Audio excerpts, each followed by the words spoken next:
आप सबको जय मसीह की। मैं आपके सम्मुख एक नया वीडियो लेके आ रहा हूँ आज। और मैं चाहता हूँ कि परमेश्वर आपसे इस वीडियो के माध्यम से बात करे, क्योंकि एक चीज़ स्पष्ट है हमारे जीवन में, वो ये है कि हम विश्वासियों को, जो हम विश्वास करते हैं, जो परमेश्वर पे अपने जीवन को हमने उसके चरणों में जिन्होंने न्यौछावर कर रखी, उनके लिए परमेश्वर भला है और परमेश्वर हमें कभी भूलता नहीं, स्मरण करता है। बाइबल में अगर हम देखें तो कई खंड ऐसे हैं, बहुत से खंड हैं। मैं 2-3 खंड आपको दिखाऊंगा बाइबल में, जहां परमेश्वर लोगों को स्मरण करता है, लोगों की सुधि लेता है। तो आइए मेरे साथ, सबसे पहले हम देखते हैं परमेश्वर नूह की सुधि लेता है। जब परमेश्वर ने देखा मनुष्य जाति में दुष्टता बढ़ गई, पाप और अधर्म का बोलबाला हुआ, उस समय परमेश्वर ने कहा कि मैं इस पूरी पीढ़ी को नष्ट कर दूंगा। लेकिन परमेश्वर ने क्या किया? परमेश्वर ने एक परिवार, नूह को और उनके बेटे और उनकी बहुएं और उसकी पत्नी, कुल 8 लोगों का एक परिवार को परमेश्वर ने बचाया। पूरे जानवर, पूरे पंछियां, पूरे जितने भी जीवित प्राणी थे, उन्होंने उस नूह के जहाज में उसने प्रवेश कराया। मैं उस पूरी घटना को आपके बीच में नहीं रखूंगा, आप सब लोग जानते हैं। परमेश्वर ने एक व्यक्ति नूह के द्वारा अपनी उस अद्भुत कार्य को उसने किया। हम देखते हैं उत्पत्ति के पुस्तक उस 8 अध्याय का एक पहला वचन अगर हम पढ़ें तो वहां पे है, परंतु परमेश्वर ने नूह की तथा जितने वन पशु तथा घरेलू पशु उसके साथ जहाज में थे, उन सब की सुधि ली। परमेश्वर ने क्या किया? उनको स्मरण किया, उनकी सुधि ली। बहुत अद्भुत विषय है। सारे सृष्टि का उसने इन जो नूह के जहाज में थे उनको छोड़ के सबका उसने विनाश कर डाला जल प्रलय के द्वारा। बाइबल कहती है 40 दिन और 40 रात इतना बारिश हुआ कि सारे पहाड़ सब कुछ डूब गया और परमेश्वर ने सब कुछ नष्ट कर दिया। सिर्फ एक 8 लोग, एक परिवार, और परमेश्वर ने जितने जीव और जंतुओं को उस जहाज में प्रवेश कराया उसी को वो ही बचे। तो हम देख सकते हैं पूरी सृष्टि को विनाश किया, लेकिन कुछ लोगों को परमेश्वर ने क्या किया? स्मरण किया। परमेश्वर ने यहाँ नूह और इनके परिवार को की सुधि ली। उसी तरह दूसरा अगर खंड देखें तो हम देख सकते हैं परमेश्वर ने जब सोदोम और अमोरा का विनाश करने का परमेश्वर का जब निर्णय हुआ, परंतु परमेश्वर ने लूत को अब्राहम के कारण लूत को परमेश्वर ने क्या किया? उस विनाश से बचाया, उसको स्मरण किया। हम इस घटना को अगर देखें तो उत्पत्ति उसके 19 अध्याय में हम देखें तो इसको पाएंगे। 19 अध्याय का एक पद में पढ़ूंगा, 29 पद, 19 वर्स 29। इसमें ऐसा लिखा है, ऐसा हुआ कि जब परमेश्वर ने घाटी के नगरों का विनाश किया, तब परमेश्वर ने इब्राहिम को स्मरण किया, और जब उसने उन नगरी का विनाश किया जिनमें लूत रहता था, तो लूत को उस विनाश के बीच से निकाला। यहाँ पे हम दूसरी बात देखते हैं कि वहां पे सदोम और अमोरा की जो नगर को परमेश्वर नष्ट कर रहा है, स्वर्ग से आग को गिरा के पूरा भस्म कर रहा है, लेकिन परमेश्वर ने क्या किया? लूत को स्मरण किया और लूत को उस जगह से परमेश्वर ने बाहर निकाला। उसी तरह से इस्राएल जाति को परमेश्वर ने मिस्र में जब ये थे तो तब स्मरण किया। हम इस घटना को हम देखते हैं निर्गमन की पुस्तक उसका 2 अध्याय का हम पढ़ेंगे। 24 पद में इस तरह से लिखा है, अतः परमेश्वर ने उनका कराहना सुना और परमेश्वर ने इब्राहिम, इसहाक और याकूब के साथ बांधी गई अपनी वाचा को स्मरण किया। जब मिस्र के दासत्व में थे, लोग परेशान थे, एक बंधुआ मजदूर की तरह वहां पे सताए जा रहे थे। उस समय परमेश्वर की तरफ इन लोगों ने क्या किया? जब ये लोग रोए, ये लोग चिल्लाने लगे, इन लोगों ने परमेश्वर से गुहार लगाई, इन्होंने परमेश्वर से दुहाई दी, परमेश्वर के चरणों में ये लोग झुके और परमेश्वर से कहा कि प्रभु हमें बचा, हमें मत भूल, अपने वाचा को स्मरण कर। तो परमेश्वर ने सचमुच उस दिन यहाँ पे क्या किया, उनको स्मरण किया। उसी बात को अगर इसी निर्गमन उसकी 6 अध्याय का 5 पद में भी अगर हम देखें तो इसमें भी इसी तरह से लिखा है, और इस्राएली जिन्हें मिस्री लोग दासत्व में रखते हैं उनका कराहना सुनकर मैंने अपनी वाचा को स्मरण किया है। क्योंकि परमेश्वर ने जो वाचा अब्राहम, इसहाक और याकूब के साथ बांधा था, उस वाचा को परमेश्वर ने स्मरण किया। क्योंकि इस्राएल जाति मिस्र में की दासत्व में जो पीड़ा में थे, जो तड़प में थे, जो संकट में जो थे, जो परेशानी में थे, दूसरे के दासत्व के अंदर आप सोच सकते हैं कि क्या पीड़ा हो सकती है। तो इस अवस्था में जब उन्होंने परमेश्वर की तरफ अपने नजरें उठाई और परमेश्वर की तरफ उन्होंने चिल्लाना शुरू किया, रोना शुरू किया, आंसू बहाना शुरू किया, तो परमेश्वर ने क्या किया, उनको स्मरण किया। उसी तरह से एक और मैं आपके बीच में रखना चाहूंगा, नया नियम में प्रभु यीशु ने लूका उसका 23 अध्याय का 42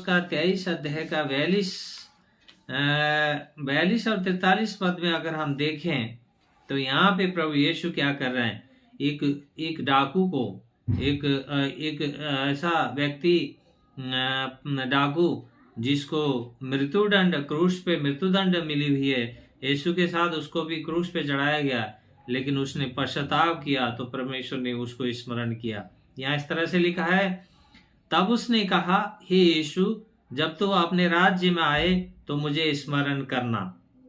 उसने उससे कहा, मैं तुझसे सच सच कहता हूं, आज ही तू मेरे साथ स्वर्गलोक में होगा। वो डाकू यीशु को कह रहा है कि प्रभु यीशु आप मुझे स्मरण रखना, लेकिन प्रभु यीशु कहते हैं कि आज ही तू क्या होगा, मेरे साथ स्वर्गलोक में होगा।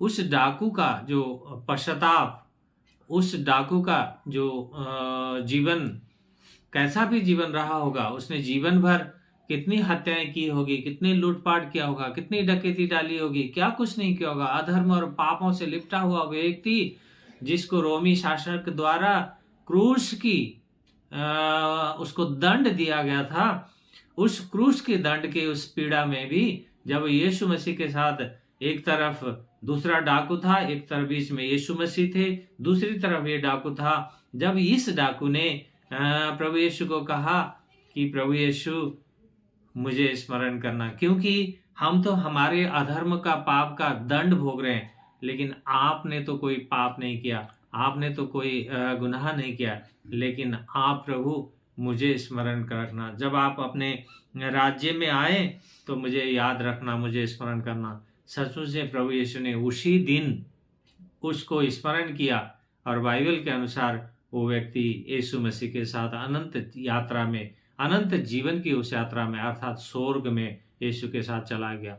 ये बहुत बड़ी बात है मित्रों। मेरा ये विषय रखने का विषय एक ही कारण है, क्या आप अपने जीवन को यीशु को कह सकते हैं, अपने जीवन की ओर देख करके, मेरा प्रभु मुझे भी स्मरण रखेगा? या आपके मन में कुछ और ही है?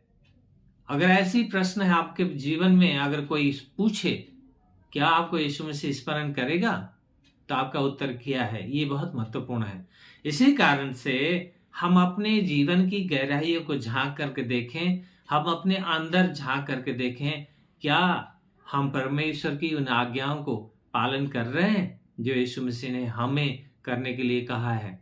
क्योंकि जब हम उसकी आज्ञाओं को पालन करते हैं तभी तो हम उसे प्रेम करने वाले ठहरेंगे। यीशु मसीह कहते हैं, अगर हमारा जीवन, हम चाहते हैं कि यीशु मसीह हमें स्मरण करे, हमारी कमी घटी में, हमारी संघर्ष में, हमारी बीमारियों में, हमारी सांसारिक हर एक परिस्थिति में, हमारी विपरीत समस्याओं में प्रभु यीशु हमें स्मरण करे, तो क्या जब हम आनंद में हैं, जब हम परेशानी में नहीं हैं, जब हम ऐसी परिस्थितियों में नहीं हैं, तो क्या हम प्रभु को स्मरण कर रहे हैं? क्या हम उसके वचनों की गहराई को जानने की कोशिश कर रहे हैं? क्या हम एक उस हिरणी जो प्यास से तड़पती है, उसी तरह से वो पानी के लिए इधर उधर हाँफती कूदती है, उसी तरह क्या हमारा जीवन है? क्या हम परमेश्वर के वचन के लिए प्यासे हैं? क्या हमारा जीवन परमेश्वर और उसके कार्य के लिए हमारा जीवन तैयार है? क्या हम चाहते हैं कि प्रभु यीशु हमें स्मरण करे, स्वर्ग में हमें ले जाए, हमें नरक में ना छोड़े?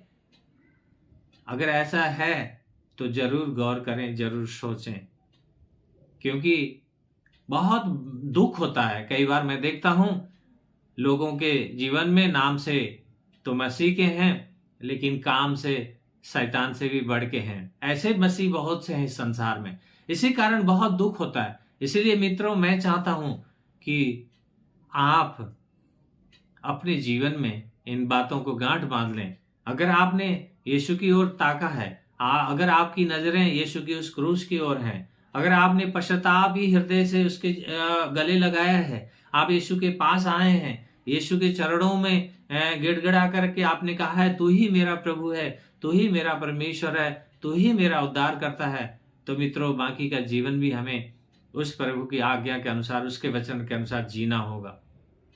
ये कुछ साल, कुछ महीने, कुछ साल, कुछ हफ्तों का जीवन नहीं।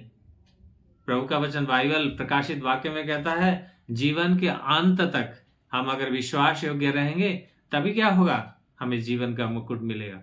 आज मेरा आपके विषय में, आपके सामने ये वीडियो रखने का एक ही विषय है कि क्या आपको परमेश्वर स्मरण कर रहा है? क्या आप और मैं उस धन्य लोगों में शामिल हैं? अन्यथा जरूर गंभीर विषय होगी। फिर हम अपने जीवनों को देखें, अपने पारिवारिक जीवन, अपना व्यक्तिगत जीवन, अपना सामाजिक जीवन, अपनी कलीसियाई जीवन, हम उस जीवन को जांचें।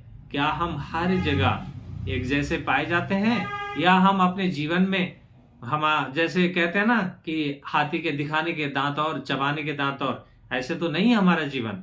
दिखाने में तो हम बहुत धर्मी और मसीह के लोग हैं, लेकिन हमारा अंदर कुछ और ही छुपा हुआ, ऐसा ना हो। तो याद करें, परमेश्वर ने उन लोगों को स्मरण किया तो परमेश्वर आपको और हमें भी नहीं भूलेगा। लेकिन हमारा कर्तव्य है कि हम भी उसके वचनों में बढ़ें, उसके अनुग्रह के सिंहासन पे हम पाए जाएं, तभी आपका और मेरा भला होगा। परमेश्वर तब हमें नहीं भूलेगा। नहीं तो क्या कहेगा? नहीं तो पहाड़ी उपदेश में मत्ती रचित सुसमाचार में 7वां अध्याय में प्रभु कहता है, मैं तुम्हें नहीं जानता। अगर ऐसा आपसे मुझसे कहे तो क्या होगा? उस दिन जब हम बड़े आशा के साथ उसके सम्मुख उपस्थित होंगे तो प्रभु कहेगा कि मैं तुझे नहीं जानता, तो हमारी क्या अवस्था होगी। इसीलिए अभी से गंभीर हो जाइए, अभी से परमेश्वर के वचन के अनुसार जीवन जीने के लिए तैयार हो जाइए, और अपने अधर्म, अपने पाप, अपने जीवन, अपने सांसारिकता सबको छोड़ करके यीशु के सामने घुटने में आइए, इसी में भलाइए। तभी प्रभु हमें और आपको स्मरण करेगा, वो भूलेगा नहीं। प्रभु का ये वादा है, कभी नहीं भूलने का। वो अपने वादों में पक्का है, लेकिन आप और हमें भी वो चाहता है कि उसके बच्चे, उसके चुने हुए लोग, उसकी प्रजा उसके वचनों के अनुसार जीवन जिए। थैंक यू, आपने बड़े ध्यान से सुना है, इसलिए मैं धन्यवाद करता हूँ। जय मसीह।